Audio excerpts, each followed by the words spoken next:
Hello everyone, welcome to my channel mechanical engineering insights. तो अभी हम लोगों का रेलवे जनरल साइंस का आज का क्लास होगा बायोलॉजी के ऊपर, जो कि क्लास नंबर 16 रहेगा। ठीक है, तो इसके पहले हम लोगों का जो 15 लेक्चर कंप्लीट हो गया उसका प्लेलिस्ट अभी है, तो आप देख सकते हो कोई क्लास छूट गया होगा। ठीक है, तो ठीक है, तो ये बायोलॉजी का पर्टिकुलरली 6 नंबर लेक्चर होगा। ठीक है, इसके पहले जो 5 लेक्चर हम लोगों ने कंप्लीट कर लिया है बायोलॉजी का, और ये बायोलॉजी का जो छठा लेक्चर होगा ये होगा रेस्पिरेटरी सिस्टम के ऊपर। तो आज हम देखेंगे रेस्पिरेटरी सिस्टम क्या होता है, पूरा इंडिविजुअली पूरा हर एक पार्ट को अच्छे से डिस्कस करेंगे, फिर क्वेश्चंस वगैरह सारा कुछ सॉल्व करेंगे। और आपको पता है कि 1+1 चैप्टर टाइप लेक्चर रहता है, मतलब एक क्लास में हम लोग पूरा एक लेक्चर को कंप्लीट कर रहे हैं, उसके साथ MCQ एंड PYQ जो भी है वो भी देखते हुए चलते हैं साथ में। और ये नहीं कि जो क्लास 1+1 चैप्टर टाइप मतलब एक क्लास में 1 घंटे में पूरा कंप्लीट कर रहे हैं, तो मतलब नहीं कि कोई चीज़ छूट रहा है, कोई सिलेबस की बहुत कम कर रहे हैं हम लोग, ऐसा नहीं है। जो भी NCERT में है उतना सारा कुछ हम लोग जो रेलवे में पूछा जाता है बेसिकली, तो उसमें बहुत सारा चीज़ हम लोगों ने एक्स्ट्रा पढ़ रहे हैं, तो कोई दिक्कत नहीं है। ठीक है, सब कुछ सिलेबस ओरिएंटेड चल रहा है। और अगर बात किया जाए तो रेलवे का जो 1 डे एग्ज़ाम होता है, तो इन सब में ये बहुत ही काम में आएगा। तो ये सीरीज़ आप फॉलो करते हुए चलना। और आज का लेक्चर अभी स्टार्ट करते हैं रेस्पिरेटरी सिस्टम। तो इसके पहले हम लोगों ने क्या किया था, सेल कर लिया, टिश्यू कर लिया, न्यूट्रिशन हो गया। एंड जब सिस्टम के बारे में बात करें तो इंडिविजुअली डाइजेस्टिव सिस्टम हम लोगों ने कवर कर लिया एंड स्केलेटल सिस्टम हो गया था। और इसके बाद रेस्पिरेटरी सिस्टम आज होगा। एंड बाकी जो बाकी बाकी बचे हुए blood and circulatory system, reproduction, nervous system, genetics, endocrine system, ये सारा कुछ हम लोग धीरे धीरे कवर करते हुए चलेंगे। कोई दिक्कत नहीं है, सिलेबस बायोलॉजी का थोड़ा बहुत बाकी है, तो ये भी हम धीरे धीरे कवर कर लेंगे। तो ये सेल हो गया, ये हो गया, ये हो गया, ये हो गया। तो सिस्टम में क्या था, हम लोग जब सेल पढ़ा था, सेल में क्या था, cell is the basic unit and functional unit होता है। बहुत सारे सेल मिलकर टिश्यू बनता है, एंड बहुत सारे टिश्यूज़ मिलकर क्या बनता है, एक ऑर्गन बनाता है। और ऑर्गन बहुत सारे, अगर ऑर्गन के बारे में बोले तो बहुत सारे ऑर्गन मिलकर एक टोटल ऑर्गन सिस्टम बनाता है, जैसे कि डाइजेस्टिव सिस्टम, स्केलेटल सिस्टम। ऐसे ही हम आज देखेंगे रेस्पिरेटरी सिस्टम में क्या क्या इंडिविजुअल ऑर्गेनिज्म है, ऑर्गन है, ऑर्गन का कोई इसका क्या फंक्शन रहता है, तो ये सारा कुछ हम डिस्कस करेंगे। तो पहले रेस्पिरेशन में आने से पहले एक डाउट होता है बेसिक, जो हम लोगों के मन में भी कभी कभार आता है कि रेस्पिरेशन में एक तो टर्म रेस्पिरेटरी सिस्टम में आता है कि रेस्पिरेशन क्या होता है। तो रेस्पिरेशन तो होता है क्या, ये देखेंगे आज पे मेन चैप्टर है। लेकिन एक और टर्म होता है जिसको बोलेंगे ब्रीदिंग। इन दोनों टर्म से बहुत फेमिलियर है हम लोग। तो ये ब्रीदिंग एंड रेस्पिरेशन, इन दोनों का जो मसला है क्या है, दोनों सेम चीज़ है कि डिफरेंट है, इन दोनों के बीच में क्या फंक्शन क्या है। तो ब्रीदिंग क्या होता है, ब्रीदिंग जब हम लोग जो प्रोसेस होता है ना, जब हम एयर को इनहेल करते हैं, एक्सहेलिंग करते हैं, मतलब जो एयर को इनटेक करते हैं अपने शरीर में, और जो शरीर में कार्बन डाइऑक्साइड बाकी एयर को बाहर निकालते हैं ना, तो इन जो प्रोसेस, ये दो प्रोसेस एक साथ होता है, इसको बोलेंगे ब्रीदिंग। जो ब्रीदिंग होता है वो क्या होता है, बेसिकली हम लोग 1 मिनट में कितनी बार ब्रीदिंग करते हैं, इनहेल एक्सहेल, ऐसे 15 to 18 टाइम्स। ठीक है, 15 से 18 बार 1 मिनट में करते हैं। ठीक है, तो जब process of inhaling and exhaling of air, इसको हम ब्रीदिंग बोलेंगे। बट द रेस्पिरेशन क्या होता है, ब्रीदिंग तो हम समझ गया, बहुत सिंपल है, जो इनहेल करते हैं ना, एक्सहेल करते हैं, इसको ब्रीदिंग। लेकिन रेस्पिरेशन अलग चीज़ होता है। रेस्पिरेशन में टोटल एक प्रोसेस होता है, जिसमें पहला स्टेज होता है कि ये ब्रीदिंग उसके रेस्पिरेशन के अंदर ही आएगा। तो रेस्पिरेशन में पहला चीज़ होता है, जो ये एयर को हम अपना नोज के अंदर लेते, उस प्रोसेस से स्टार्ट होगा। उसके बाद ये एयर क्या करेगा, हमारे जो ट्रैकिया वगैरह होगा, जो बाद में डिस्कस करेंगे, जो जो पार्ट्स होते हैं उसके, उससे लेके हमारा लंग्स में आएगा, लंग्स में रहेगा, और लंग्स से वो एल्वेला के थ्रू वो जाएगा हमारे ब्लड में, और ब्लड में हमारा O2 कैरी होता है। ब्लड हमारा O2 कैरी करके पूरा शरीर में लेके जाएगा। फिर वो O2 क्या करेगा, हमारा ग्लूकोज और कार्बोहाइड्रेट के साथ रिएक्ट करेगा, एंड रिएक्ट करने के बाद वो क्या देगा, एनर्जी देगा। तो ये टोटल प्रोसीड्योर में हमारा मेन मोटिव क्या होगा कि ये एनर्जी प्रोडक्शन होगा। ठीक है, तो कहाँ से लेके एकदम नॉस्ट्रल, जो हमारा नोज सेक्शन है, वहाँ से एयर इनटेक के साथ लेके जो ट्रैकिया है, उसके बाद लंग्स है, एल्वियोलाई के थ्रू वो ब्लड वेहिकल्स में हमारा O2 मिलना, उस पूरा प्रोसेस से लेके जब ऑक्सीजन हमारा कार्बोहाइड्रेट जो होता है उसके साथ रिएक्ट करेगा, फिर उसके साथ एनर्जी रिलीज़ करेगा।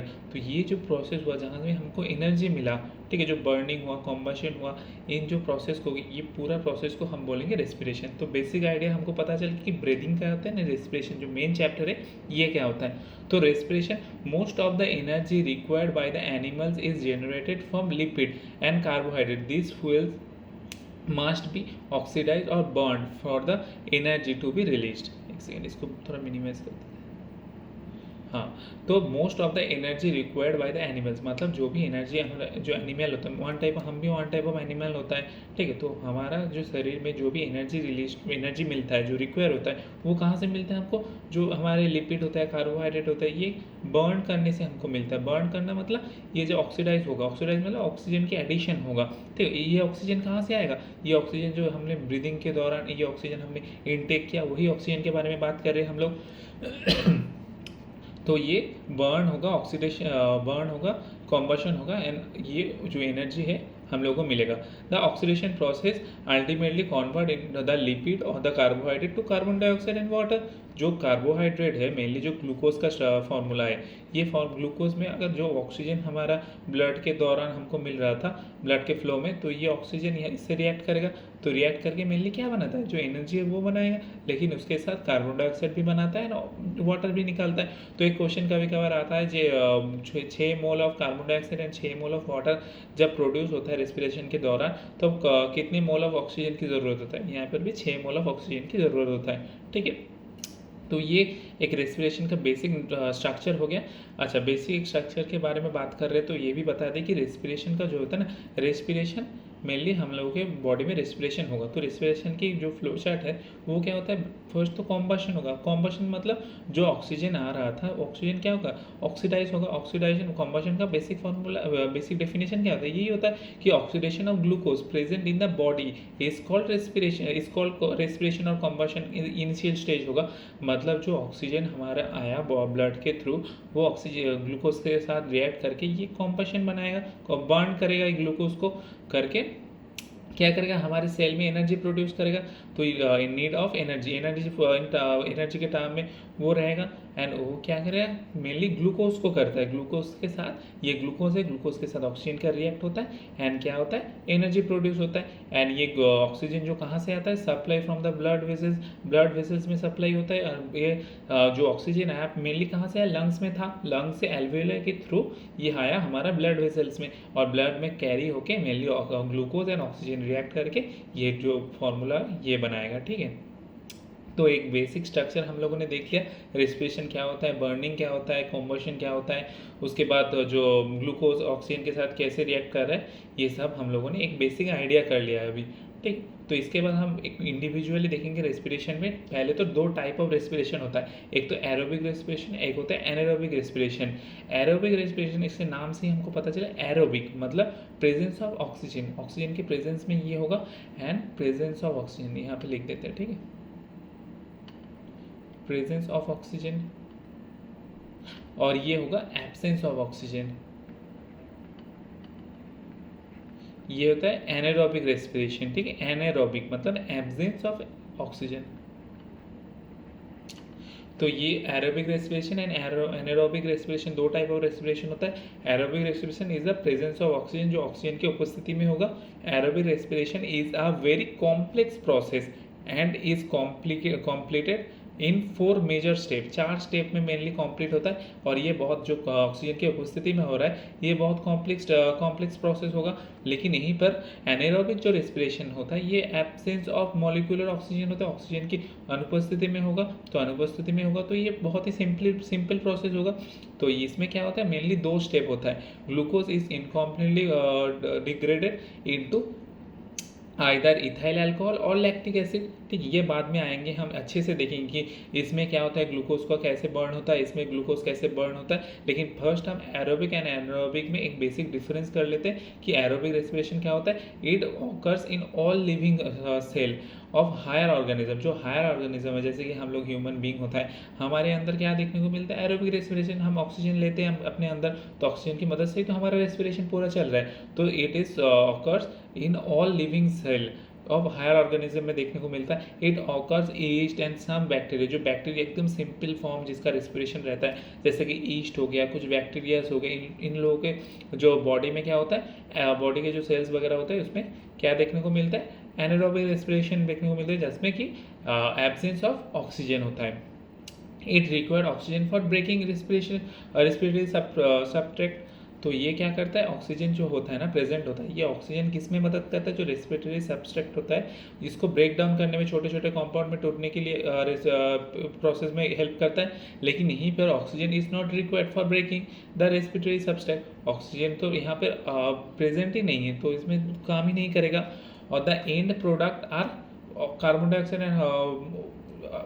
एंड वाटर, जो हम लोग देख रहे थे ना, ग्लूकोज जो था 6,6,C6H12O6, ये जब ऑक्सीजन के साथ रिएक्ट करेगा, ऑक्सीडेशन होगा, बर्निंग होगा, तो ये क्या देगा, 6 मोल ऑफ कार्बन डाइऑक्साइड दे रहा था, 6 मोल ऑफ वाटर दे रहा था एंड कुछ एनर्जी दे रहा था। ठीक है, सिंपली तो इसमें जो एंड प्रोडक्ट आ रहा है तो क्या आ रहा है, carbon dioxide and water release कर रहा था। लेकिन the end product are alcohol and carbon dioxide और लैक्टिक एसिड। ये समटाइम्स अल्कोहल भी हो सकता है, समटाइम कार्बन डाइऑक्साइड भी हो सकता है, एंड कुछ समय ये लैक्टिक एसिड भी एंड प्रोडक्ट में प्रोड्यूस कर सकता है। और किस में क्या करेगा ये हम देखेंगे, ठीक है, धीरे धीरे। तो oxidation of 1 mole of glucose produce 36 ATP molecules. यहाँ पे क्या होता है, यहाँ पे एक ऑक्सीजन का प्रेजेंट में होता है, और ये ऑक्सीडेशन अगर हो रहा है ना, तो इसमें क्या होता है, 1 मोल ऑफ ग्लूकोज का एक मॉलिक्यूल, ये रहा ग्लूकोज का हमारा एक मॉलिक्यूल। अगर ये एक मॉलिक्यूल ग्लूकोज बर्न होगा मतलब ऑक्सीजन से रिएक्ट करेगा, तो रिएक्ट करने से कितना ATP मॉलिक्यूल्स देता है, 36 ATP मॉलिक्यूल्स देता है। ठीक है, ये याद रखेंगे। और इसमें only 2 ATP molecules are produce. यहाँ तो मेनली 4 मॉलिक्यूल ऑफ ATP देता है, ठीक है, लेकिन 2 यहाँ पे उसमें उसके सेल जो होता है ना, उसमें काम में लग जाता है, ठीक है, बाकी 2 ही रिलीज कर पाता है। ठीक है, ओनली यही याद रखेंगे कि अच्छा ये मिटा देते हैं, तो यही याद रखेंगे 2 molecules of ATP are produce होता है, कहाँ पे, एनारोबिक रेस्पिरेशन में। ठीक है, तो ये बात हम लोग को पता चल गया। और लास्ट पॉइंट है, it occurs in the cytoplasm and the mitochondria and it occurs only in the cytoplasm. ठीक है, तो ये सेक्शन क्यों आ रहा है कि इसमें भी साइटोप्लाज्म कॉमन है, इसमें भी साइटोप्लाज्म कॉमन है, क्योंकि ऐसा होता है कि aerobic respiration and anaerobic respiration, इन दोनों का जो फर्स्ट स्टेज है, ये फर्स्ट स्टेज दोनों में कॉमन है। लेकिन बाद का जो सेक्शन है जिसमें माइटोकॉन्ड्रिया की ज़रूरत पड़ता है, ये होता है एरोबिक रेस्पिरेशन में। लेकिन यहाँ पे जस्ट साइटोप्लाज्म में जो 2 स्टेप होता है वही कंप्लीट होता है, बाकी का कुछ नहीं होता। तो इसमें इसलिए 2 ATP ऑफ मॉलिक्यूल मिलता है, लेकिन यहाँ पे 36 मॉलिक्यूल ऑफ ATP मिलता है। ठीक, तो अगर इसके बारे में बात किया जाए तो स्टेप के बारे में 4 मेजर स्टेप्स यहाँ पे कंप्लीट होता है। फर्स्ट स्टेज होता है ग्लाइकोलाइसिस, जो कि ग्लूकोज का ब्रेकडाउन होगा, ग्लाइकोलाइसिस यहाँ पर भी मिलेगा हमको ग्लाइकोलाइसिस। उसके बाद पायरुवेट ऑक्सीडेशन, ठीक है, पायरुवेट ऑक्सीडेशन होगा, ये यहाँ पे फर्मेंटेशन होगा। ठीक है, उसके बाद ये केफ साइकिल आएगा, उसके बाद इलेक्ट्रॉन ट्रांसपोर्ट चेन आएगा। ये इतना डिटेल्स नहीं है हमारे सिलेबस, जस्ट टर्म्स को हमको ध्यान रखना होगा कि 4 मेजर प्रोसेस के गुजरता है। पहले तो हो ग्लाइकोलाइसिस होता है, जो ग्लाइकोजन के ब्रेकडाउन होता है, पायरुवेट ऑक्सीडेशन मतलब पायरुविक एसिड में कन्वर्ट होता है, उसके बाद क्रेब्स साइकिल होता है, एंड इलेक्ट्रॉन ट्रांसपोर्ट चेन जो होता है, टर्मिनल ऑक्सीडेशन वगैरह। ये 4 स्टेज से जो एरोबिक रेस्पिरेशन ये कंप्लीट होता है। लेकिन एनारोबिक रेस्पिरेशन होता है, ये मेनली जो ग्लाइकोलाइसिस होता है ये प्रोसेस को फॉलो करता है, उसके बाद फर्मेंटेशन वगैरह होके ये खत्म हो जाता है। और ये कहाँ पर होता है, एक तो होता है साइटोप्लाज्म में, फर्स्ट स्टेज जो ग्लाइकोलाइसिस वगैरह होगा ये साइटोप्लाज्म में होगा, और बाकी का जो स्टेज होगा ये होगा माइटोकॉन्ड्रिया में। ठीक है, लेकिन ये 2 स्टेज कहाँ पर होता है, साइटोप्लाज्म में। ठीक है, ये समझ में आ गया हम लोग को aerobic respiration and anaerobic respiration का बेसिक डिफरेंस क्या होता है। अच्छा, इसके बाद हम लोगों को तो पता है कि हम लोग कहाँ से अपना रेस्पिरेशन स्टार्ट करते हैं। हमारा जो लंग्स होता है इससे हम जो रेस्पिरेशन है प्रोसेस होता है। ठीक है, लेकिन बाकी जो एनिमल्स होता है इससे क्वेश्चंस कभी कभी पूछ लेता है कि बाकी जो टाइप्स ऑफ रेस्पिरेशन कौन एनिमल कौन से ऑर्गन का इस्तेमाल करता है रेस्पिरेशन के लिए।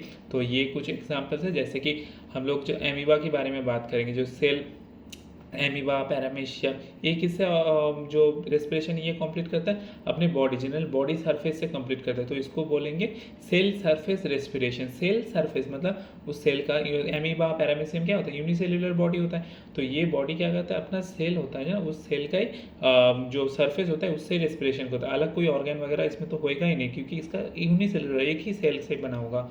और उसके बाद ट्रैकियल रेस्पिरेशन, जो ट्रैकिया की मदद से लेगा, ठीक है। ट्रैकियल रेस्पिरेशन क्या होगा, जो इंसेक्ट्स वगैरह होंगे ये ट्रैकिया की मदद से अपना रेस्पिरेशन कंप्लीट करेगा।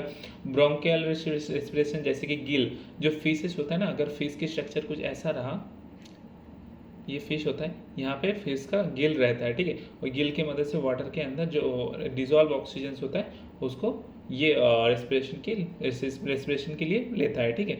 तो ये तो फिशेस में क्या होता है, गिल की मदद से लेता है, ठीक है। क्यूटेनियस रेस्पिरेशन, जैसे कि फ्रॉग क्या होता है, जो अपना स्किन से वो रेस्पिरेशन करता है, लेकिन कभी कभी फॉक्स ऐसा भी होता है, कुछ फॉक्स जो कि लंग्स की मदद से भी लेता है, ठीक है। जब फॉग पानी के अंदर रहेगा वो स्किन की मदद से लेगा, लेकिन वही फ्रॉग अगर बाहर आ जाएगा तो वो क्या करेगा, अपने लंग्स की मदद से लेगा।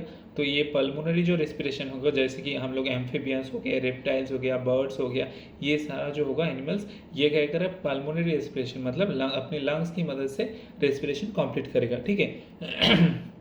तो ये कुछ एनिमल्स हो गया, उसका रेस्पिरेशन मेन ऑर्गन कौन सा है और उसका प्रोसेस क्या, कौन सा टाइप ऑफ रेस्पिरेशन वो फॉलो करता है, ये भी हम लोगों ने देख लिया, ठीक है।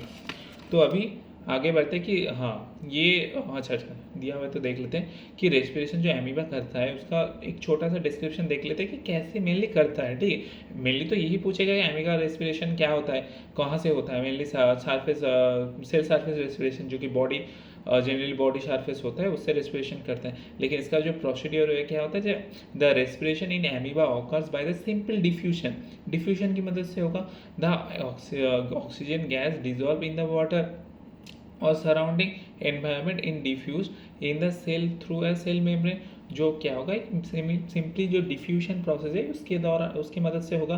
मेनली जो उसका जो यूनिसेलुलर होता है ना, इसका सेल जो बाहर जो आउटर सरफेस होता है इसकी मदद से लेगा, और इसकी मदद से कैसे लेगा, इसकी मदद से जो डिफ्यूजन प्रोसेस है इसमें से जो बाहर का जो सराउंडिंग जब होगा, एटमोसफियर होगा, कि ये डिजॉल्व ऑक्सीजन होगा, इस ऑक्सीजन को अपने अंदर लेगा, और ये यही सेम सेल सरफेस से जो एक्सट्रैक्ट जो कार्बन डाइऑक्साइड होगा ये बाहर निकालेगा, ठीक है। तो ऐसे ही सिंपल फॉर्म होता है एमीबा का बहुत। उसके बाद जो अर्थवर्म वगैरह होता है, इसका रेस्पिरेशन क्या ऐसा होता है, अर्थवर्म कौन से सेक्शन में आएगा, इंसेक्ट के सेक्शन में आएगा। इंसेक्ट कैसे रहेगा, ट्रैकिया की मदद से। तो organism like earthworm and leches exchanges the gas through their skins, ठीक है, and the oxygen is absorb by the moist skin. ये जो उसका मॉइस्ट स्किन होता है ना, इसके मदद से वो जो ऑक्सीजन वगैरह है वो उसको एब्जॉर्ब करता है, and the earthworm and the transported all the cell through the blood, and the blood की मदद से जो उसका जो एब्जॉर्ब किया हुआ जो ऑक्सीजन वगैरह है ये पूरा बॉडी में ट्रांसपोर्ट होगा, ठीक है। अच्छा, इसके बाद जो हमें फिश के बारे में बात करें तो इसमें क्या होता है, इधर fish exchange gas occurs through gills की मदद से यहाँ पे होता है। ये फिश का एक स्ट्रक्चर यहाँ पे होता है, जो फुल्का बोलते हैं हम, यहाँ पे रहता है, ठीक है। तो gills occurs in the through the gills, and so respiration is said to be bronchial, and the during the breathing fish takes in water through its mouth and passes it over the gills, and the oxygen present in the water is exerted by the gills। मतलब क्या बोल रहा है कि हम लोग तो जैसे कि ले रहे हैं इन्वायरमेंट से ऑक्सीजन ले रहे हैं, लेकिन जो फिशेज वगैरह होते हैं हमेशा पानी में रहता है, तो पानी में भी डिजॉल्व ऑक्सीजन रहता है, तो वो क्या करता है, जो ऑक्सीजन वाटर को होता है, वाटर को तो इंटेक करता है, इंटेक करने जो ऑक्सीजन होता है उसको वो फर्दर एक्सट्रैक्ट कर लेता है और बाकी वाटर को बाहर निकाल देता है। तो यही काम होता है हमारा जो मछली वगैरह होता है उसका गिल का जो फंक्शन होता है, यही सिंपल हम इसको याद रखेंगे। एंड ग्रास होपर वगैरह जो भी इंसेक्ट होता है ये किससे करता है, ये भी दिया हुआ है, ठीक है। जो ट्रैकियल रेस्पिरेशन इंसेक्ट के होते हैं उससे ये करता है, ठीक है, ये भी देख लेंगे। तो अभी तक हम लोगों ने कुछ एनिमल्स का जो रेस्पिरेटरी सिस्टम है कैसे काम करता है, मेन फंक्शन क्या होता है और कैसे टाइप ऑफ रेस्पिरेशन वो फॉलो करता है, यही देखा हम लोगों ने। अभी मेन जो हमारा चैप्टर का जो मेन पॉइंट है ये है हमारा ह्यूमन रेस्पिरेशन, जो कि पूरा बाकी का जो लेक्चर है इसी पे डिस्कस करेंगे। जो ह्यूमन रेस्पिरेशन क्या होगा, जो मेन पार्ट्स है ह्यूमन जो रेस्पिरेटरी सिस्टम है, जो मेन पार्ट्स होता है, कौन सा मेन पार्ट्स होता है, किसका क्या फंक्शन रहेगा, उसके बाद जो डिसऑर्डर वगैरह होता है, कोई ऑर्गन अगर रेस्पिरेटरी सिस्टम में कोई ऑर्गन फेल्योर हो जाए तो उससे क्या डिसऑर्डर आता है, बाकी सारा कुछ देखेंगे। ठीक है, क्वेश्चन वगैरह भी करेंगे साथ में। तो अभी आते हैं मेन जो हमारे चैप्टर में मेन जो सेक्शन है उस पे आएंगे, जो कि है रेस्पिरेटरी इन ह्यूमंस। तो एक पिक्चर हम लोगों ने देख सकते हैं कि यहाँ पे एक ह्यूमन का जो मेन जो रेस्पिरेटरी सिस्टम है वो पूरा दिखाया गया अपनी मुंह से। यहाँ पे हमारा माउथ है, ठीक है, यहाँ माउथ है, यहाँ पे नोस है, तो ये नोस से हमारा रेस्पिरेशन स्टार्ट होगा, जिसको हम बोलेंगे नॉस्ट्रल। ठीक है, नॉस्ट्रल से हमारा रेस्पिरेशन स्टार्ट होगा।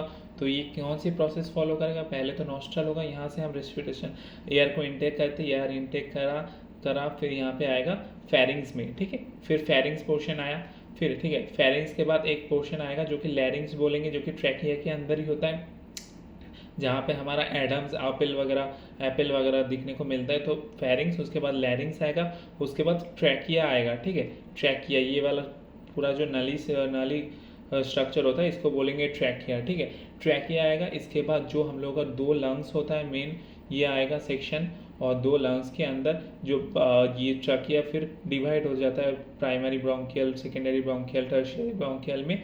और उसके बाद यहाँ पे जो लास्ट में आता है ये क्या आता है, जो एल्वियोलाई वगैरह होता है, जहाँ पे गैसियस एक्सचेंज होता है, इस पोर्शन में आके ख़त्म होगा। और हमारा ये जो लंग्स है इसके नीचे एक और स्ट्रक्चर रहता है जिसको हम बोलेंगे डायाफ्राम, और इसका भी फंक्शन वगैरह देखेंगे, यहाँ पर रहता है। ठीक है, डायाफ्राम।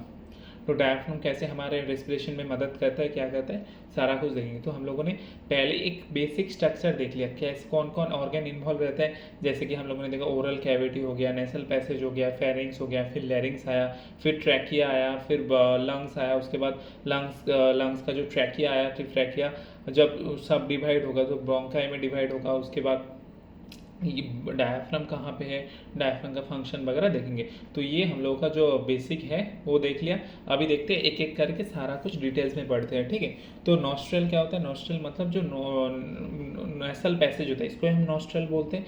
नॉस्ट्रल का फंक्शन क्या होता है, the first part of the respiratory system, it opens into the nasal cavity and it mean to inhalation of air from the outside. The air passage through the nostril is filtered by the fine hair and that line the passages, and the passage is also lined with the mucus and which helps in the process.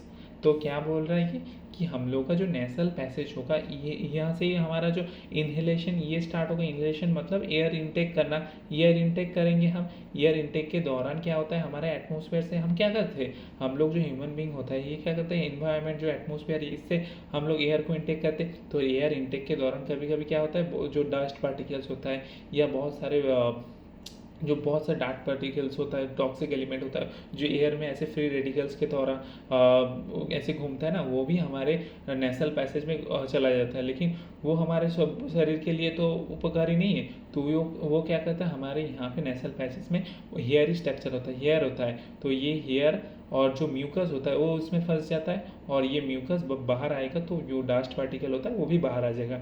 तो mainly हमारा जो first जो part होता है respiratory system का वही होता है हमारा नॉस्ट्रल, जो कि नेसल पैसेज से होकर स्टार्ट होता है। एंड इसका मेन जो फंक्शन होता है इनहेलेशन होता है। इनहेलेशन के साथ साथ इसमें जो हेयर होता है, जो म्यूकस होता है, ये क्या करेगा, जो डस्ट पार्टिकल होता है, जो अनवांटेड पार्टिकल होता है, इसको फिल्टर करने में मदद करता है। ठीक है, तो ये हम लोग को समझ में आ गया। अभी आते हैं नेक्स्ट पार्ट में, जो कि हम लोगों का फेरिंग्स होता है। फेरिंग्स क्या होता है, फेरिंग्स जब बोले तो कहाँ पे फेरिंग्स का स्ट्रक्चर होता है, फेरिंग्स होता है ठीक हमारा जो ट्रैकिया स्टार्ट होता है उसके ठीक ऊपर वाले सेक्शन को हम फेरिंग्स बोलते हैं। ठीक है, तो फेरिंग्स का मेन काम क्या होता है, pharynx the common part of the digestive system and the respiratory system. मतलब जो हम लोग खाना खाते हैं, जब हम कोई इनहेलेशन करते हैं, तो इसका जो कॉमन पार्ट होता है, पहले तो एक कॉमन पार्ट रहता है। ठीक है, इस कॉमन पार्ट को हम बोलेंगे फेरिंग्स। तो कॉमन पार्ट 2 हिस्सों में डिवाइड होता है, एक तो ट्रैकिया के दौरान जो हमारा रेस्पिरेटरी सिस्टम इसमें चला जाता है, और एक जो फूड पाइप के आकार में हमारा डाइजेस्टिव सिस्टम में हमारा काम में आ जाता है। तो ये जो फेरिंग्स जो कॉमन पार्ट होता है ये सेक्शन, इसको हम बोलेंगे रेस्पिरेटरी सिस्टम का फेरिंग्स बोलेंगे। ठीक है, तो ये भी हमको समझ में आ गया। तो फेरिंग्स का काम क्या होता है, जो कॉमन पैसेज होता है इसको बोलेंगे हम फेरिंग्स। उसका लोकेशन के बारे में बात करें तो लोकेशन क्या होता है, enter the trachea through the larynx region. ये लैरिंग्स रीजन से हमारा ट्रैकिया में एंटर करता है, ठीक है। उसके बाद हमारा आएगा ट्रैकिया। ट्रैकिया क्या होता है, trachea mainly the length of the trachea, जो हमारा मेन टोटल, अगर इसके अच्छा एक 3D फोटो दिखाते हैं, इसकी मदद से हम अच्छे से समझ पाएंगे। ये जो होगा, ये है ना, ये टोटल को हम बोलेंगे क्या, ट्रैकिया। कहाँ से स्टार्ट हो रहा है, यहाँ से, ये फेरिंग से स्टार्ट होके ये पूरा यहाँ तक आ रहा है, ठीक है। इसको टोटल को हम बोलेंगे ट्रैकिया, ठीक है। तो ट्रैकिया का अगर टोटल लेंथ के बारे में पूछ लिया जाए तो ट्रैकिया का टोटल लेंथ क्या है, यहाँ पे दिया हुआ है कि 12.5 सेंटीमीटर, 12.5 सेंटीमीटर होता है ट्रैकिया का टोटल लेंथ। और ट्रैकिया का एक खासियत होता है कि ट्रैकिया जो स्ट्रक्चर होता है ना, ये ट्रैकिया, अगर कभी कभी आपका मन में ऐसा आया कि ट्रैकिया तो है, ये ऐसा कुछ पाइप जैसा स्ट्रक्चर होता है, तो ये भी कभी कभी ऐसा पिचक सकता है, तो ये ऐसा हो सकता है, श्रिंक हो सकता है। श्रिंक हो सकता है तो क्या होगा, हमारा जो एयर हम इनहेल कर रहे हैं तो वो वापस यहाँ पे लंग्स में नहीं जा पाएगा, ठीक है। तो ये क्या होता है, इसमें कार्टिलेजेस होते हैं, ठीक है, सी शेप कार्टिलेजेस होते हैं। जैसे कि यहाँ पे पिक्चर में हम देख सकते हैं ना, ये सी शेप कार्टिलेजेस ऐसा रहता है। तो ये कार्टिलेज क्या करेगा, इसका जो एक शेप है इसको मेंटेन करेगा, और इसका जो प्रेशर वगैरह है इसको भी मेंटेन करेगा। तो it contains C shape myelin cartilage that control the air pressure, जो इसका अंदर का एयर प्रेशर हो इसको कंट्रोल करेगा। And the Adam's apple is present in the male which added the deepness of the to the voice। जो हम लोग का वॉइस का जो एडम्स एप्पल होता है ना, हम लोग कभी हमारे गले में ऐसे हाथ फेरे तो क्या दिखाई देता है, यहाँ पे थोड़ा ऐसे उठा हुआ होता है, इसको ही हम बोलेंगे एडम्स एप्पल। जो यहाँ पे कलर में दिखा हुआ है ना, इसको ही एडम्स एप्पल बोलते हैं। जो वॉइस का, जो मेल का जो वॉइस होता है थोड़ा डीप होता है, किसकी मदद से होता है, एडम्स एप्पल की मदद से होता है, ठीक है। तो यहीं पर और एक चीज़ जो मेन इंपॉर्टेंट होता है, जो कि लैरिंग्स होता है। फेरिंग्स तो हम लोगों ने देख लिया, जो कॉमन पार्ट होता है फूड एंड जो digestive system and respiratory system में जो कॉमन पोर्शन होता है उसको हम बोलते हैं फेरिंग्स। लेकिन लैरिंग्स क्या होता है, लैरिंग्स मेनली जो हमारा वॉइस बॉक्स होता है इसको लैरिंग्स बोलते हैं, ठीक है। और लैरिंग्स का स्ट्रक्चर अगर देखा जाए, यहाँ पे पिक्चर ऐड के नहीं, लेकिन यहाँ पे ऐसा कुछ होता है, ठीक है, ऐसे ओपन होता है और ऐसा कुछ दिखता है। जो ये वाला सेक्शन है ये होता है वॉइस बॉक्स।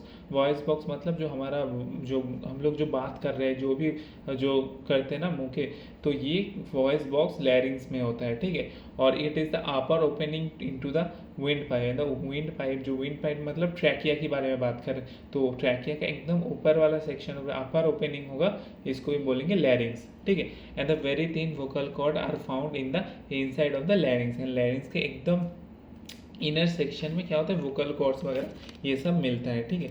और इसको हम एक और नाम से जानते हैं, इसको लैरिंग्स को हम साउंड बॉक्स के नाम से भी जानते हैं, ठीक है। ये क्या करते हैं, क्रिएशन ऑफ द साउंड, ये भी लिख देते हैं, ठीक है। ये क्या करता है, क्रिएशन ऑफ साउंड। और ट्रैकिया के एकदम अपर वाला सेक्शन में यहीं पर मिलता है क्या, लैरिंग्स, ठीक है। तो ये ट्रैकिया का हमको समझ में आ गया, ट्रैकिया, फेरिंग्स एंड लैरिंग्स, इतना तक हमको समझ में आ गया।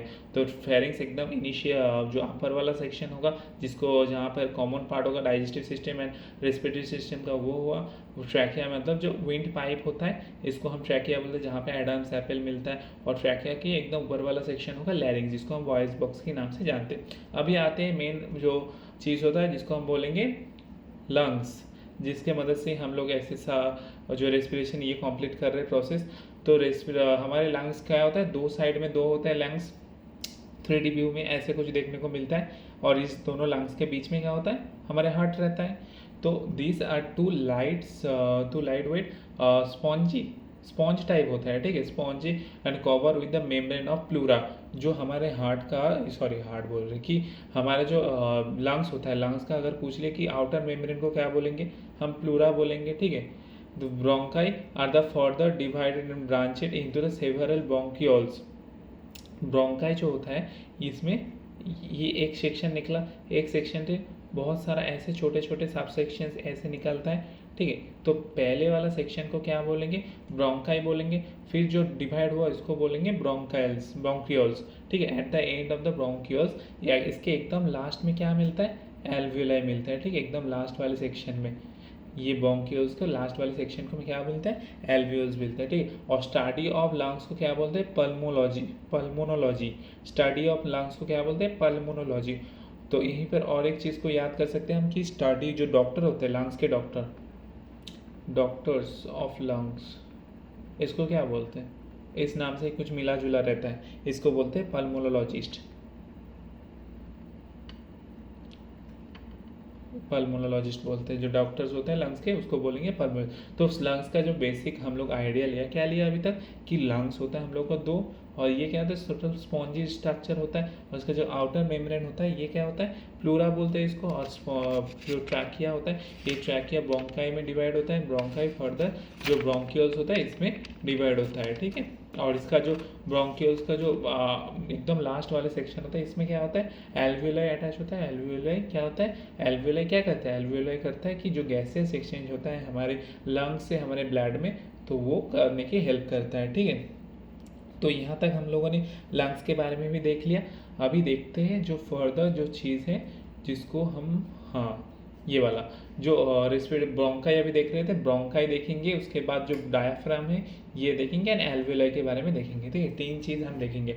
ब्रोंकाई क्या होता है, bronchi the trachea is branched into the two bronchi, left and the right, and each of which enters in the lungs. अच्छा क्या बोल रहा है, अगर इसमें देखें पिक्चर की मदद से, पहले तो हमारा सिंगल ट्रैकिया था, एक कहाँ ट्रैकिया कौन सा, ये वाला सेक्शन हमारा सिंगल ट्रैकिया था। ये ट्रैकिया एक लेफ्ट में गया एक राइट में गया, इसको बोलेंगे ब्रोंकाई। ब्रोंकाई फिर ऐसे फर्दर डिवाइड होगा, ठीक, ये वाला सेक्शन ऐसे फर्दर ऐसे ब्रांचेस में डिवाइड होगा। इस टोटली जो अलग अलग ब्रांच हो रहा है, ये अलग अलग ब्रांचेस को भी अलग अलग नाम से जानेंगे।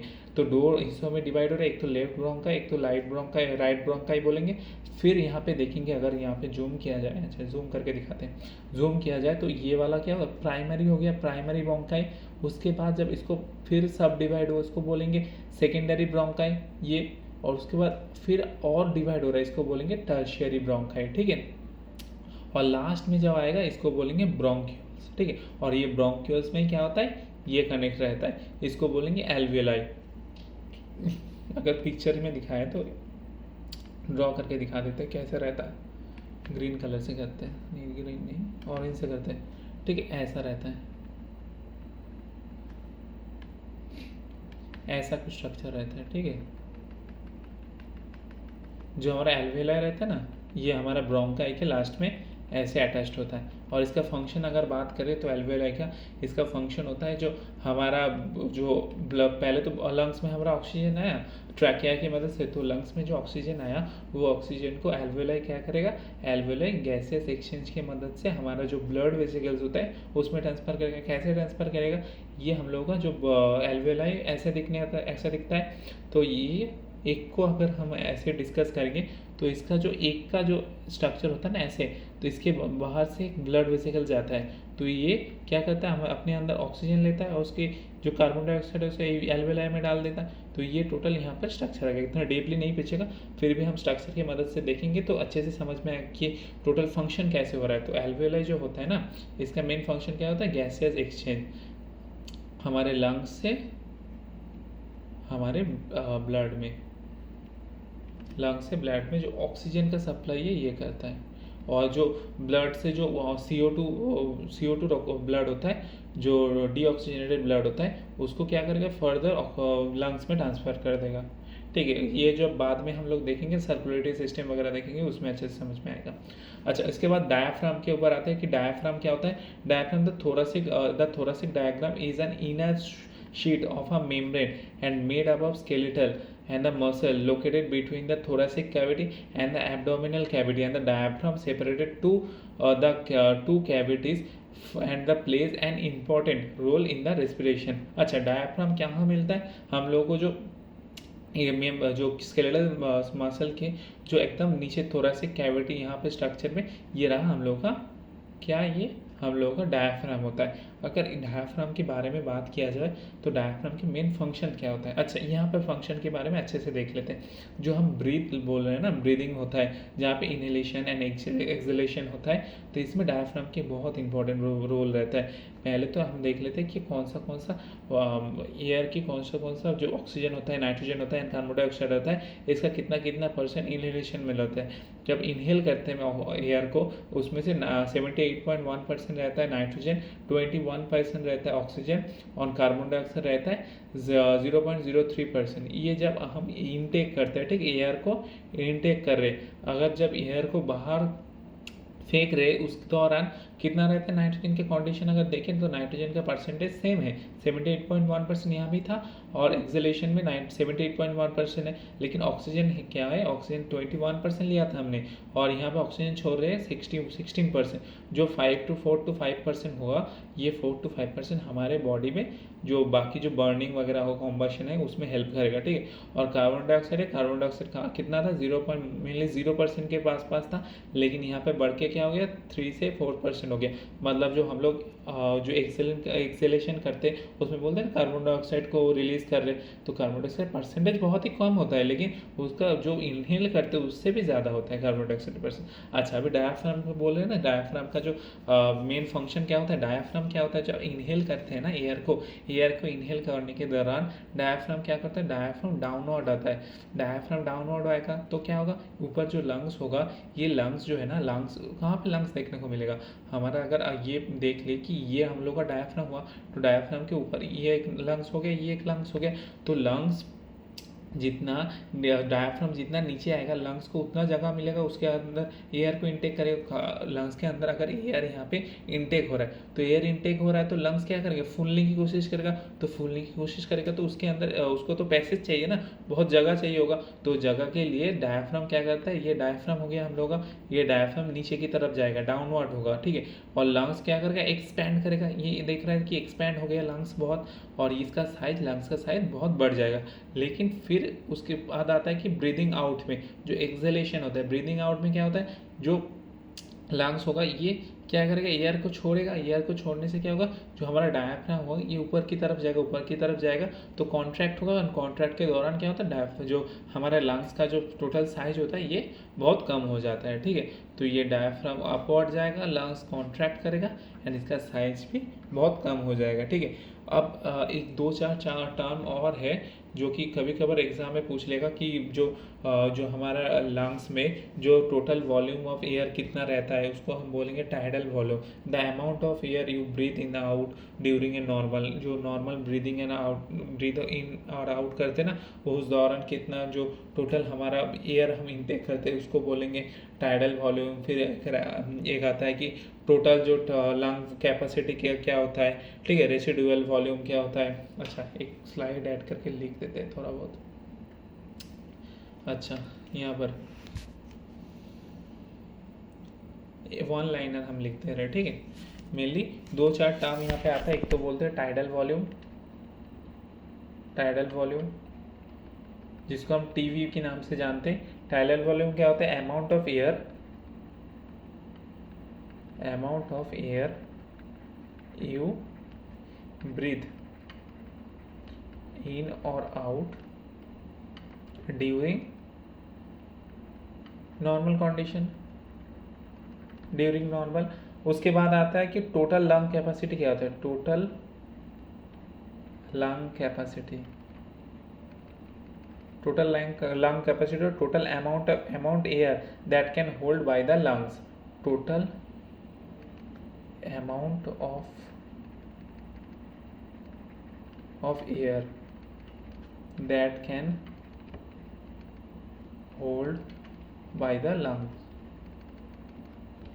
और एक चीज़ होता है कि जिसको बोलेंगे हम रेसिडुअल वॉल्यूम होता है कि air left after the acceleration, मतलब एक्सेलेशन मतलब जब हम एक्सेल करते हैं मतलब एयर को बाहर की तरफ दे रहे। एक्सेलेशन में क्या होता है, ब्रीदिंग आउट में क्या रहे, एयर को बाहर फेंक रहे, क्योंकि बाहर फेंकने के बाद भी हमारे लंग्स में थोड़ा बहुत एयर बच जाता है, उसको हम बोलेंगे रेसिडुअल वॉल्यूम। तो रेसिडुअल वॉल्यूम क्या होता है, air left after the acceleration, ठीक है। तो ये थोड़ा बहुत कुछ होता है, इसको हम देख लिए। इसके बाद हम आते हैं नेक्स्ट चैप्टर में, सॉरी नेक्स्ट सेक्शन में। अच्छा, ये जो हम लोगों ने अभी देखा ना यहाँ पे जो बात का, हाँ यहाँ पे जो प्लूरा हम लोगों ने बताया ना कि प्लूरा जो मेम्ब्रेन होता है इसको हम बोलेंगे प्लूरा, लेकिन प्लूरा के भी दो सेक्शन होता है, ठीक है। प्लूरा स्पेलिंग क्या, PLEUR, प्लूरा। तो ये प्लूरा, इस प्लूरा का भी दो सेक्शन में डिवाइड होता है, एक तो पैराइटल प्लूरा बोलेंगे, एक को बोलेंगे विसेरल प्लूरा, ठीक है। एक को बोलेंगे पैराइटल और एक को बोलेंगे विसेरल, दो पार्ट में डिवाइड होता है, ठीक है। तो ये, और जो इसका बीच का जो गैप होता है ना, इसको बोलेंगे प्लूरल कैविटी। जो पैराइटल प्लूरा बाहर का जो सेक्शन होता है इसको पैराइटल बोलेंगे, अंदर का होगा विसेरल, और विसेरल और पैराइटल दोनों के बीच में जो कैविटी होगा, गैप होगा, इसको बोलेंगे प्लूरल कैविटी। अच्छा, अभी आते हैं जो हम लोगों ने अभी पढ़ा कि stages of respiration. Stages of respiration में फर्स्ट हम देखेंगे 3 सेक्शन में हमारा रेस्पिरेशन कंप्लीट होता है। हम लोगों ने अभी कौन सा ऑर्गन मिलके हमारा रेस्पिरेटरी सिस्टम बना है ये देख लिया, लेकिन अभी हम लोग मेन चीज़ देखना भूल गए कि हमारा जो स्टेजेस ऑफ रेस्पिरेशन होता है, क्या क्या रिएक्शन होता है, क्या प्रोड्यूस होता है। तो इसमें 3 प्रोसेस से हो जाता है। एक तो होता है ग्लाइकोलाइसिस, तो ये किसके बारे में बात कर रहे हैं, रेस्पिरेशन, ये एरोबिक रेस्पिरेशन के बारे में बात कर रहे हैं, ठीक है। ये एरोबिक रेस्पिरेशन,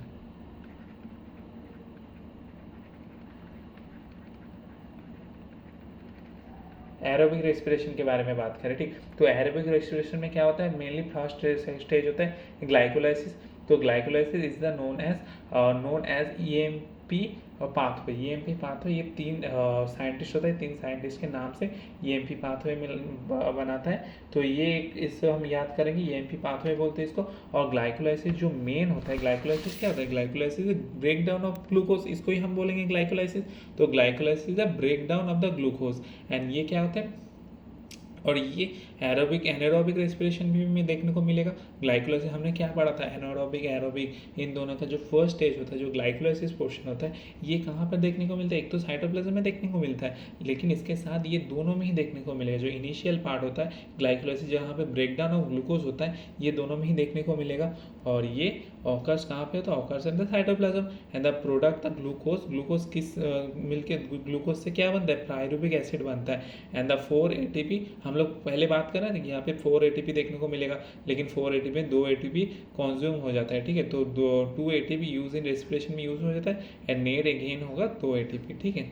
तो इसमें क्या होता है, जो ग्लाइकोलाइसिस में ग्लूकोज क्या किस में कन्वर्ट होता है, एक तो पायरुविक एसिड में कन्वर्ट हो जाता है, ठीक है। उसके बाद आता है क्रेब्स साइकिल, एंड होता है electron transport chain. Krebs cycle में क्या होता है, क्रेब्स साइकिल में इज द एरोबिक रेस्पिरेशन का पार्ट होता है। ये जो सेक्शन है ये तो हम लोग को एनारोबिक रेस्पिरेशन में देखने को मिलता है, लेकिन इसके बाद जो सेक्शन होगा ये ओनली एरोबिक रेस्पिरेशन, जहाँ पे ऑक्सीजन की प्रेजेंट में देखने को मिलेगा। और जो पायरुविक एसिड यहाँ पे बना था, तो ये पायरुविक ऑक्सीजन के साथ रिएक्ट करके CO2 एंड वाटर एंड इसके साथ आयंस बनाएगा। तो मेन हम इसको इतना पढ़ने की जरूरत नहीं, लेकिन मेन जो याद रखेंगे, ये जो 2 प्रोसेस होता है, एक तो Krebs cycle and the electron transport chain, ये 2 कहाँ पे होता है, 2 होता है माइटोकॉन्ड्रिया में। जो सेलुलर रेस्पिरेशन होता है ये माइटोकॉन्ड्रिया में होगा, ठीक है। सिमिलरली ये भी जो इलेक्ट्रॉन ट्रांसपोर्ट चेन होगा ये ऑकर कहाँ पे होगा, mitochondria and the cellular respiration के टर्म्स में हम जानते हैं, ठीक है। और यहाँ पे 2 मिलता है 2 ATP, और यहाँ पे मिलता है 34 ATP।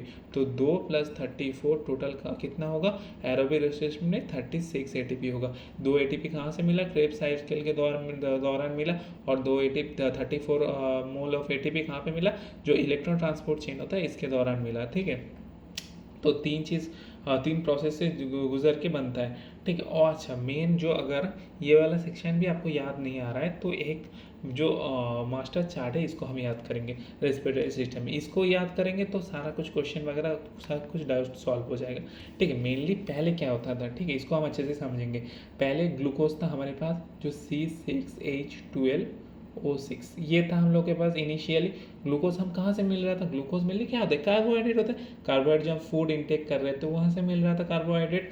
तो कार्बोहाइड्रेट 6 कार्बन मॉलिक्यूल होता है, यहाँ पे देखने को मिल रहा है 6 कार्बन मॉलिक्यूल। ये क्या होगा, 5 जो इनिशियल स्टेज होगा ये साइटोप्लाज्म में होगा, जहाँ पर एनारोबिक एंड एरोबिक दोनों का फर्स्ट स्टेज साइटोप्लाज्म में होगा। फर्स्ट से जो साइटोप्लाज्म में होगा, यहाँ पर ग्लूकोज से क्या बनेगा, ग्लूकोज से पायरुवेट बनेगा। पायरुवेट क्या होता है, यहाँ पे 6 कार्बन मॉलिक्यूल था, लेकिन पायरुवेट होता है 3 कार्बन मॉलिक्यूल, ठीक है। तो पायरुवेट होता है 3 कार्बन मॉलिक्यूल। जो पायरुवेट का अगर फॉर्मूला बताए तो ये होता है C3H4O3, ये होता है पायरुवेट के फॉर्मूला। तो ये क्या देख रहे हैं कि 3 कार्बन मॉलिक्यूल होता है और इससे क्या मिलता है, एनर्जी मिलता है। एनर्जी कितना मिलता है, 2 ATP एनर्जी मिल रहा था। तो ये हो गया हमारा इनिशियल स्टेज, इतना तक था। इतना तक जो रिएक्शन होगा, इतना तक के बारे में बात कर रहे हैं अभी। इतना तक का जो रिएक्शन होगा ये एनारोबिक एनारोबिक दोनों के लिए सिमिलर है। लेकिन इसके बाद का सेक्शन अगर हम बात करें, इसके बाद का सेक्शन में क्या हो रहा है, 3 हिस्सों में डिवाइड हो रहा है। एक तो हो रहा है हमारा जो हमारे बॉडी में, जैसे कि हम लोग बात करें जो हमारे मसल्स वगैरह में होता है, मसल में क्या होता है, जो मसल सेल्स होता है उसमें क्या होता है, लैक ऑफ ऑक्सीजन, ऑक्सीजन बहुत कम मिलता है। तो ऑक्सीजन बहुत कम मिलने से एक लैक्टिक एसिड फॉर्म होगा, पायरुवेट। उसके बाद एनर्जी रिलीज होगा एंड 3 जो पायरुवेट लैक्टिक एसिड होगा ये भी 3 कार्बन मॉलिक्यूल होता है। और लैक्टिक एसिड की फॉर्मूला भी सिमिलर टाइप ऑफ होता है, C3H6O3, इसका लैक्टिक एसिड का फॉर्मूला होता है। तो अगर हम लोग बात की, जो हम लोग अगर वर्कआउट वगैरह करते हैं ना बहुत, तो वर्कआउट में क्या बोलते हैं, एनर्जी भी, तो एनर्जी बहुत रिलीज होता है। और उसके साथ हम लोग अगर देखें वर्कआउट में बहुत मसल पेन होता है, मसल में फैटिग आ जाता है, तो क्यों होता है, due to the lactic acid. Lactic acid store हो जाता है हमारे मसल में। तो लैक्टिक एसिड स्टोर कहाँ से होता है, ये पायरुवेट होना है, पायरुवेट ये लैक ऑफ ऑक्सीजन के दौरान ये किस में कन्वर्ट हो रहा है, लैक्टिक एसिड में कन्वर्ट हो रहा है। ये कहाँ पे हो रहा है, मसल में। और मसल के बारे में बात किया, इसके बाद हम बात करेंगे प्रेजेंस ऑफ ऑक्सीजन। ऑक्सीजन जब माइटोकॉन्ड्रिया के बारे में बात करें तो ये तो साइटोप्लाज्म में हो रहा था। साइटोप्लाज्म के बाद जो नॉर्मल हमारे बॉडी में माइटोकॉन्ड्रिया जब यहाँ पे मिलना है, तो माइटोकॉन्ड्रिया में ऑक्सीजन के प्रेजेंट में क्या बनता है, कार्बन डाइऑक्साइड एंड वाटर। जो कि फर्स्ट जो ग्लूकोज था, ग्लूकोज के साथ ऑक्सीजन रिएक्ट करके CO2 + H2O उसके साथ एनर्जी बना रहा था ना, यही सेक्शन यहाँ पर आया कि carbon dioxide, water and energy बनाएगा। कहाँ पर बनाएगा, माइटोकॉन्ड्रिया भी बनाएगा, with the presence of the oxygen बनाएगा। एंड और एक सेक्शन आएगा जो कि ईस्ट वगैरह होगा। ईस्ट मतलब ईस्ट सुन के हमको पता चल गया कि ईस्ट जो कि एनारोबिक रेस्पिरेशन करता है, ठीक है। तो एनारोबिक रेस्पिरेशन मतलब एब्सेंस ऑफ ऑक्सीजन, ये दोनों तो हो गया, ये तो प्रेजेंस ऑफ ऑक्सीजन हो गई, ये लैक ऑफ ऑक्सीजन जो कि मसल में हो रहा था। लेकिन जो एब्सेंस ऑफ ऑक्सीजन होगा जो कि ईस्ट में होगा, ईस्ट में क्या होगा, जो पायरुवेट था, ये पायरुवेट फर्दर इथानॉल में ये हो जाएगा, ठीक है, इथानॉल में कन्वर्ट हो जाएगा। एंड उसके साथ कार्बन डाइऑक्साइड क्या बनाएगा, एंड एनर्जी रिलीज करेगा। जो इथानॉल होगा, इथानॉल क्या होता है, 2 कार्बन मॉलिक्यूल हमको पता है। इथानॉल क्या होता है, 2 कार्बन मॉलिक्यूल। तो ये इथानॉल बनाएगा, कार्बन डाइऑक्साइड बनाएगा, एनर्जी बनाएगा। कहाँ पर, ईस्ट में, जो कि जो एनारोबिक जो रेस्पिरेशन होता है वहाँ पर होगा। अच्छा, कुछ एक क्वेश्चंस के बारे में बात करें। By which organ in the human body is air observe, air कौन एब्जॉर्ब करता है। एयर पहले कौन, जो इनिशियल सेक्शन होता है नॉस्ट्रल होता है, जो नेसल पैसेज की मदद से शुरू होता है, तो उसमें एयर को एब्जॉर्ब करता है। Form in muscle by the anaerobic respiration of glucose. पहले तो मसल में एनारोबिक क्यों बोला कि एब्सेंस ऑफ ऑक्सीजन होता है। एंड मसल के बारे में बात करें तो muscle and anaerobic lack of oxygen, तो हम इसमें से तुरंत याद करेंगे कि ये होगा लैक्टिक एसिड, ठीक है। पायरुवेट फर्दर किस में डिवाइड हो जाएगा, लैक्टिक एसिड में। तो लैक्टिक एसिड हमारे मसल में स्टोर हो जाता है, इसलिए फैटिग वगैरह होता है। तो complete the given state of anaerobic respiration, ये कंप्लीट करने बोला है। तो ये ग्लूकोज है, ग्लूकोज क्या करेगा, कार्बन डाइऑक्साइड में टूट रहा है, एनर्जी रिलीज कर रहा है, ठीक है। रिलीज करने से क्या होगा, इथेनॉल में कन्वर्ट हो जाएगा, ये यहाँ पे इथेनॉल बनेगा। एनारोबिक रेस्पिरेशन बोला है ना, तो ये इथेनॉल यहाँ पे होगा इसके साथ। कहाँ पे देखने को मिलेगा, ईस्ट में। अच्छा, उसके बाद है कि which of the following reaction of the respiration requires oxygen, कहाँ पे ऑक्सीजन की ज़रूरत होगा। Conversion of pyruvate into carbon dioxide, water and energy, ना कि conversion of pyruvate into ethanol, ये तो ईस्ट में हो जाएगा। और ईस्ट क्या, एनारोबिक रेस्पिरेशन, इसमें तो ऑक्सीजन की जरूरत नहीं होगा। Conversation of glucose into pyruvate, ये तो इनिशियल स्टेज होगा जहाँ पे तो ऑक्सीजन की जरूरत नहीं, जो साइटोप्लाज्म में हो रहा था। और conservation of pyruvate into CO2, ये भी नहीं होगा, ये होगा conservation of conversion of pyruvate into carbon dioxide, water and energy. अच्छा, कुछ इंपॉर्टेंट पॉइंट्स है जो कि हम याद कर सकते हैं। अच्छा, तो हम लोगों ने अभी तो थोड़ा बहुत नहीं, बहुत सारा चीज़ हम लोगों ने कवर कर लिया, ठीक है। रेस्पिरेशन क्या होता है, टोटल जो ऑर्गेनिज्म इन्वॉल्व होता है रेस्पिरेशन में, वो भी देख लिया। अभी हम देखेंगे जो और 2-4 चीज़ बाकी है। एक तो थोड़ा बहुत इंपॉर्टेंट जो नोट्स है वो देखेंगे, उसके बाद जो डिसऑर्डर रहते हैं वो करेंगे एंड ख़त्म कर देंगे इसको।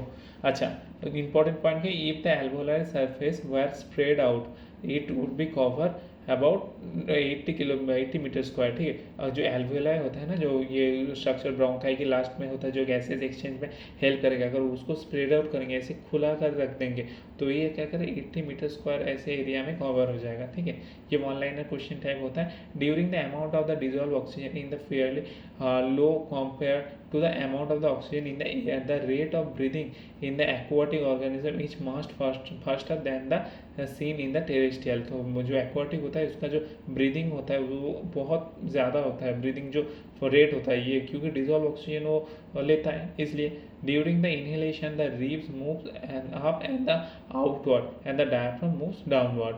ये हम लोगों ने अभी किया कि जो रिब्स होता है ये बाहर की तरफ आएगा एंड द डायफ्राम वो नीचे की तरफ आएगा। डायफ्राम क्या होता है, डायफ्राम ये वाला सेक्शन ये नीचे आएगा। जो हम लोग का लंग्स होता है ना, तो लंग्स बढ़ पाएगा और उसके अंदर ज़्यादा से ज़्यादा एयर इनटेक होगा। On an average, the adult human being at rest breath the out in and out कितना बार होता है?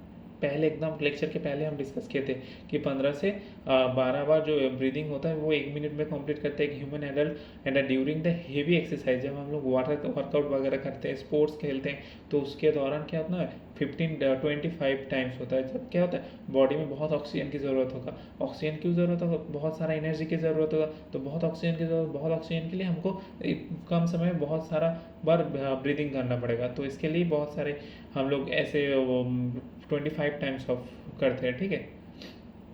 While we exercise, not only do we breathing first, or we also take deep breath and thus inhale more oxygen। ऐसे हम जोर से निश्वास लेते हैं ना, तो इसमें क्या होता है बहुत सारा ऑक्सीजन एक साथ अंदर जाता है, ठीक है। At the rest, how many times on average does an human body inhale and exhale in an minute. 1 minute में कितने बार होता है, 15 से 18 बार, ठीक है। अच्छा, अभी एटीपी के बारे में देखेंगे, ठीक है। एटीपी तो हम लोगों ने देखे थे, टोटल 36 हमारे एरोबिक में होता है and 2 mole of ATP anaerobic में होता है। अभी देखते हैं एटीपी क्या होता है। ATP is energy currency for most cellular process. In the energy release during the process of respiration is use to make an ATP molecules from ADP and the inorganic phosphate. क्या होता है ADP, जो adenosine diphosphate होता है, diphosphate जो phosphate के साथ react करेगा, एनर्जी रिलीज करेगा और एनर्जी रिक्वायर्ड होगा तो क्या होगा एडीपी फॉस्फेट से जुड़ के एटीपी एडिनोसिन ट्राइफॉस्फेट बनाएगा, ठीक है। तो ये हम लोगों का जो एटीपी होता है इसका एक सिंपल जो फॉर्मेशन है ये हमको समझ में आ गया। और ये क्या होता है, इज एनर्जी करेंसी। ये एनर्जी की करेंसी, हम इसको एनर्जी के टर्म से जो सेलुलर ऑर्गेनिज्म होता है जहाँ पे एटीपी प्रोड्यूस होता है, तो उसमें एक एनर्जी करेंसी के टर्म से हम जानते हैं। And the endothermic process in an cell then use this ATP to drive the reaction when the terminal phosphate linkage in ATP is broken using what are the energy equivalent to कितना energy equivalent होता है 30.5 kilo joule पर मोल release करता है, ठीक है। तो एक एटीपी अगर ब्रेक डाउन होगा तो कितना एनर्जी रिलीज करेगा 30.5 किलो जूल पर मोल, इतना एनर्जी रिलीज करता है, ठीक है। तो ये एनर्जी के बारे में कुछ और फैक्ट्स है जो कि आप देख सकते हैं। अच्छा, इसके बाद हम देखेंगे कि रेस्पिरेटरी डिसऑर्डर क्या होता है। तो रेस्पिरेटरी डिसऑर्डर क्या होता है ये देंगे। अच्छा, एक और चीज़ यहाँ पे एल्वेलाई कहाँ पता, हाँ यहीं पर अगर यहाँ पे एक बताया कि एक जो एल्वेलाई होता है ना, कितने एल्वेलाई यहाँ पे पार्टिसिपेट करता है रेस्पिरेशन में, जो गैसेज एक्सचेंज होता है, सॉरी गैसेज एक्सचेंज होता है, कितना पार्टिसिपेट करता है एल्वेलाई, मोर और लेस 300 मिलियंस। ये इतना बड़ा नहीं है, छोटा छोटा एकदम डॉटेड होता है, तो ये कितना होता है 300 मिलियंस इतना एल्वुलाई पार्टिसिपेट करता है एक साथ, मतलब आप समझ सकते हो कितना ऑक्सीजन और रेगुलर हमारे पर मिनट में हमारे ब्लड में जा रहा है, ठीक है। तो इसको हम एक आइडिया लगा सकते हैं। अच्छा, इसके बाद हम आएंगे कि रेस्पिरेटरी जो डिसऑर्डर होता है, जो कि हम लोग पहले तो हमारा ऐसे हम लोग ब्रीदिंग कर रहे हैं, इनहेल कर रहे हैं, एक्सहेल कर रहे हैं नॉर्मल कंडीशन में, तो ठीक है सब कुछ, लेकिन यहीं पर हमारे लंग्स में कुछ प्रॉब्लम्स आ गए, कहीं पर एल्वियोलाई में, ट्रैकिया में कुछ गड़बड़ी होगी, तो वही रेस्पिरेशन हमको बहुत महंगा पड़ेगा।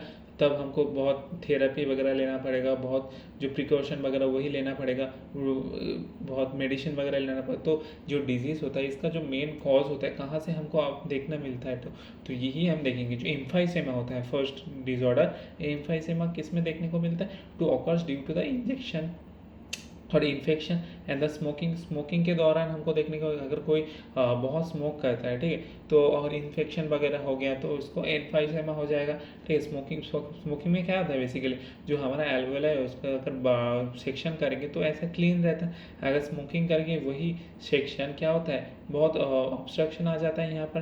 तो ऑब्स्ट्रक्शन आने की वजह से जो ब्रोंकियल्स होता है, ये ब्रोंकियल्स बहुत छोटे होता है, ठीक है। तो छोटे होने की वजह से क्या होता है, it occurs due to the obstruction of the bronchioles and caused by the breaking of the alveolar septa। alveolar जो septa होता है ये ब्रेक डाउन हो जाएगा, and the bronchitis and the O2 therapy are used for curing the disease. ये disease cure करने से O2 जो थेरापी होता है वो उसकी मदद से हम इसको क्योर कर सकते हैं। अच्छा, इसके बाद आते हैं उसके बाद एस्थमा। एस्थमा में क्या होता है, the air passages are narrow and lead to obstruction and the breathing. जो एयर पैसेज होता है हम लोग का, जो एयर पैसेज मान लीजिए एक नॉर्मल एयर वे होता है, ठीक है, उसके बाद जो म्यूकस वगैरह स्टोर हो जाएगा, तो ये जो एयर पैसेज होता है ये ब्लॉक हो जाएगा, नैरो हो जाएगा, तो ये हम लोग को क्या ब्रीदिंग में बहुत इशू हो जाएगा। तो हम लोग इनहेलर वगैरह यूज़ करते थे अभी, ठीक है, तो बेटर इनहेलेशन के लिए। उसके बाद न्यूमोनिया में क्या होता है, न्यूमोनिया में क्या होता है, जो लिम्फ एंड द म्यूकस होता है ये accumulation in the alveoli and the bronchioles it occurs due to the bacterial and the viral infection. जब भी कोई वायरल इन्फेक्शन हो जाएगा, बैक्टीरियल इन्फेक्शन हो जाएगा, तब क्या हो जाएगा, हमारा जो एल्वोलाई हो जाएगा तो नॉर्मल कंडीशन में ऐसा होता है। फिर हमारा जब बैक्टीरिया वगैरह इन्फेक्शन वगैरह हो जाएगा, बैक्टीरिया वायरल इन्फेक्शन वगैरह, तो हमारा जो न्यूमोनिया हो जाएगा, तो न्यूमोनियन कंडीशन में क्या हो जाता है, जो म्यूकस होता है ये स्टोर हो जाता है, लिम्फ म्यूकस ये स्टोर हो जाएगा हमारे एल्वोलाई। तो हमारा जो प्रोसीड्योर होगा, नॉर्मल जो हमारा ब्रीदिंग प्रोसीड्योर होगा, रेस्पिरेशन का प्रोसीड्योर वो हैम्पर हो जाएगा, तो हम अच्छे से ब्रीदिंग नहीं कर सकते। उसके बाद ब्रोंकाइटिस में क्या होगा, swelling in the living membrane of the respiratory tract due to the excessive smoking. Excessive smoking के दौरान हमारा जो रेस्पिरेटरी ट्रैक्ट होता है, जैसे कि हमारा ट्रैकिया हो जाएगा, ब्रोंकाइटिस हो गया, ब्रोंकियल्स हो जाएगा, इन सारे ट्रैक में हमारा जो स्वेलिंग होता है, ये स्वेलिंग मतलब जो एक्सेस मेम्ब्रेन वगैरह जो जमा हो जाएगा, जो पैसेज को ब्लॉक कर देगा, तो ये क्या करेगा, पैसेज को ब्लॉक करेगा, तो ब्लॉक करने से हमारा जो रेस्पिरेटरी ट्रैक होता है वो भी हमारा नैरो हो जाएगा, और ये हमारा जो टोटल हमारा ओवरऑल जो रेस्पिरेशन की प्रोसेस है इसको हैम्पर करेगा, एंड इसको प्रोसेस को हम बोलेंगे ब्रोंकाइटिस। इसका कॉजेज भी क्या होता है, स्मोकिंग होता है। और tuberculosis is one of the disorder जहाँ पे जो बैक्टीरिया होता है, बैक्टीरिया की वजह से हमारा जो इन्फेक्शन वगैरह होता है वो बैक्टीरिया की वजह से होता है। बैक्टीरिया को हम बोलेंगे माइकोबैक्टीरियम ट्यूबरकुलोसिस, ठीक है। अगर माइकोबैक्टीरियम ट्यूबरकुलोसिस ये हमारे लंग्स में आ जाता है, और ये क्या करता है हमारे लंग्स में जो इन्फेक्शन वगैरह ये क्रिएट करेगा, इन्फेक्शन क्रिएट करेगा, तो हमारा जो पूरा रेस्पिरेटरी सिस्टम है इसको डैमेज करेगा, तो इसको बोलेंगे ट्यूबरकुलोसिस, टीबी के नाम से हम जानते हैं, ठीक है। तो tuberculosis, pneumonia, bronchitis, emphysema, asthma, इन चारों के ऊपर हम लोगों ने देख लिया, ठीक है। तो ये हम लोगों का क्या हो गया, हमारा ख़त्म हो गया पूरा रेस्पिरेटरी सिस्टम, सारा कुछ हम लोगों ने देख लिया। टोटल यहाँ कहाँ से स्टार्ट किया था, यहाँ से ब्रीदिंग रेस्पिरेशन से स्टार्ट किया था, बेसिक जो डायग्राम था, जो फ्लो चार्ट था, उससे हम लोगों ने देखा कि कैसे कॉम्बशन होता है, बर्निंग होता है, उसके बाद एरोबिक, एनारोबिक, उसके बाद जो अदर्स जो एनिमल्स होता है उसके ऊपर कैसे उसका कैसे रेस्पिरेशन होता है, कौन सा ऑर्गन उसमें पार्टिसिपेट करता है, उसका टाइप को हम किस नाम से जानते हैं। फिर हम लोग ने क्या देखा, रेस्पिरेशन इन ह्यूमंस, ह्यूमन में कौन सा पार्ट रेस्पिरेशन में इन्वॉल्व होता है, किसका क्या फंक्शन रहता है, ठीक है। सारा कुछ हम लोगों ने इस तरह डिसाइड किया। उसके बाद हम लोगों ने देखा कि जो हम लोगों का रेस्पिरेशन हो रहा है इसका कौन से स्टेजेस में होता है, किस स्टेजेस में कहाँ पे होता है। पहले तो ये ग्लाइकोलाइसिस होता है, साइटोप्लाज्म में हो रहा था, फिर जो बाकी का पोर्शन होगा ये माइटोकॉन्ड्रिया में होगा। ये भी हम लोगों ने अच्छे से देख लिया।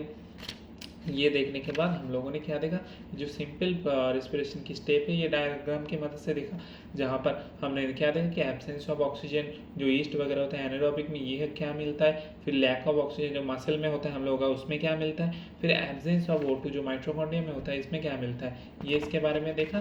फिर जो कुछ पॉइंट्स के बारे में डिस्कस किया, लास्टली हम लोगों ने डिसऑर्डर के बारे में भी देख लिया। तो हम लोगों ने यहाँ तक पूरा एकदम कंप्लीट कर लिया। तो ये अभी हम लोगों का पूरा चैप्टर जो रेस्पिरेटरी सिस्टम है ये ख़त्म हो गया। और इसका जो PDF है ये हमको आपको टेलीग्राम ग्रुप में मिल जाएगा, और बाकी के अपडेट्स वगैरह के लिए टेलीग्राम ग्रुप ज्वाइन कर लेना, मैकेनिकल इंजीनियरिंग इनसाइट। और फर्दर जो अपडेट्स वगैरह है एंड वीडियोस है इसके लिए मैकेनिकल इंजीनियरिंग इनसाइट्स को सब्सक्राइब कर लेना, ठीक है। और जो बाकी लेक्चर होगा हमारा नेक्स्ट लेक्चर केमिस्ट्री के ऊपर होगा, ठीक है। थैंक यू सो मच, मिलते हैं नेक्स्ट लेक्चर में।